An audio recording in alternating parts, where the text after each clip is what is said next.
नमस्कार, जनतंत्र टीवी देख रहे हैं आप। मैं हूं आपके साथ साहिल धूलिया। दिल्ली स्पेशल की शुरुआत करते हैं। दिल्ली में एक बार फिर से उपराज्यपाल व चुनी हुई सरकार आमने सामने। मसला किसान आंदोलन से जुड़े केस की सुनवाई के लिए वकीलों के पैनल के गठन करने का है।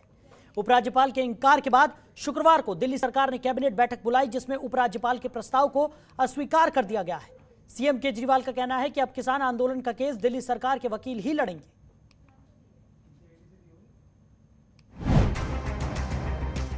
केजरीवाल वर्सेस उपराज्यपाल।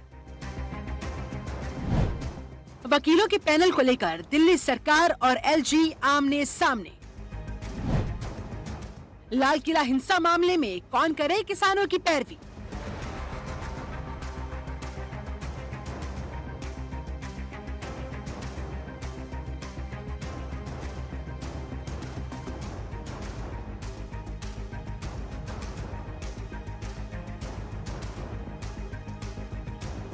लाल किला हिंसा मामले में कोर्ट में किसानों की पैरवी कौन करे, इस मुद्दे पर दिल्ली सरकार और उपराज्यपाल अनिल बैजल के बीच ठन गई है।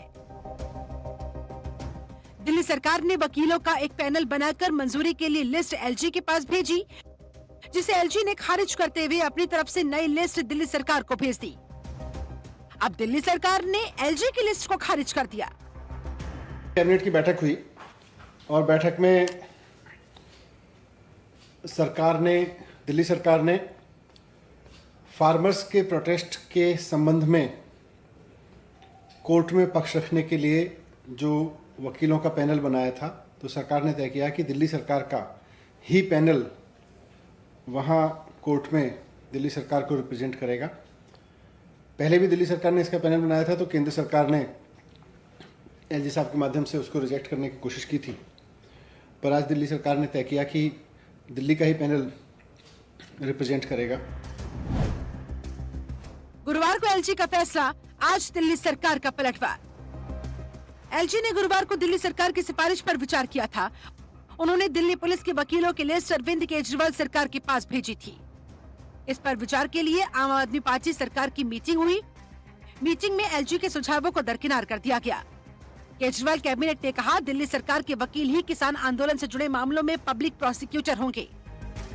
अब कैबिनेट के फैसले को मंजूरी के लिए दोबारा एलजी के पास भेजा जाएगा। डिप्टी सीएम मनीष सिसोदिया ने उपराज्यपाल पर जमकर निशाना भी साधा। उन्होंने कहा, दिल्ली की जनता ने केजरीवाल की सरकार को चुना है, उसे काम करने दे। ये बड़ा अनफॉर्चुनेट है कि केंद्र सरकार एलजी साहब के माध्यम से लगातार दिल्ली की चुनी हुई सरकार के काम में हस्तक्षेप कर रही है। वकीलों की नियुक्ति ट्रांसफर्ड सब्जेक्ट है। जो ट्रांसफर सब्जेक्ट का मतलब है कि संविधान के हिसाब से दिल्ली की चुनी हुई सरकार को करनी है, लेकिन एलजी साहब बार बार उसमें हस्तक्षेप कर रहे हैं। डिप्टी सीएम मनीष सिसोदिया यही नहीं रुके। उन्होंने कहा कि एलजी को अब वीटो पावर का इस्तेमाल करना बंद करना होगा। ये हर रोज दिल्ली की चुनी हुई सरकार के कामकाज में हस्तक्षेप का जो वीटो डालने की आदत पड़ती जा रही है, ये जनतंत्र की हत्या है।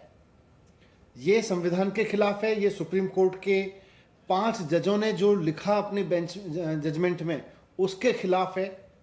ये कॉन्स्टिट्यूशन के, ये लोकतंत्र के खिलाफ है पूरी तरह से, कि चुनी हुई सरकार के काम में एलजी साहब इस तरह से हस्तक्षेप करें।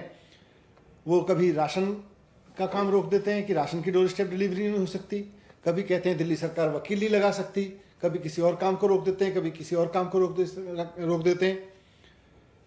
दिल्ली की जनता ने अरविंद केजरीवाल जी को अपना मुख्यमंत्री चुना है। दिल्ली की जनता ने अरविंद केजरीवाल जी के नेतृत्व में अपनी सरकार चुनी है। तो चुनी हुई सरकार को काम करने दें, उसको बार बार हस्तक्षेप ना करें। आपको संविधान में वीटो पावर मिली है एलजी साहब को, लेकिन वो वीटो पावर सुप्रीम कोर्ट के 5 जजों ने उसको डिफाइन किया है कि वो rarest of the rare case में होगी। फिर संवैधानिक संकट की स्थिति। एलजी और दिल्ली सरकार के बीच नई खींचतान ने फिर से संवैधानिक संकट की स्थिति पैदा कर दी है। एलजी चाहते थे केजरीवाल सरकार दिल्ली पुलिस के सुझाए वकीलों के पैनल को मंजूरी दे। वहीं दिल्ली सरकार की तमन्ना है सरकारी वकीलों का पैनल ही किसानों से जुड़े मामलों को देखे। दिल्ली सरकार के निशाने पर केंद्र। दिल्ली सरकार का कहना है तीनों कृषि कानूनों के खिलाफ प्रदर्शन कर रहे किसानों पर दर्ज केस की निष्पक्ष सुनवाई के लिए सरकार ने वकीलों का पैनल बनाया था, लेकिन अचानक किसानों के खिलाफ दर्ज मामलों की जांच कर रही दिल्ली पुलिस अपने वकीलों का पैनल नियुक्त कराना चाहती है। Bureau report, Jantantra TV. खबरों के निष्पक्ष विश्लेषण के लिए सब्सक्राइब करें Jantantra TV and press the bell icon. Never miss any update.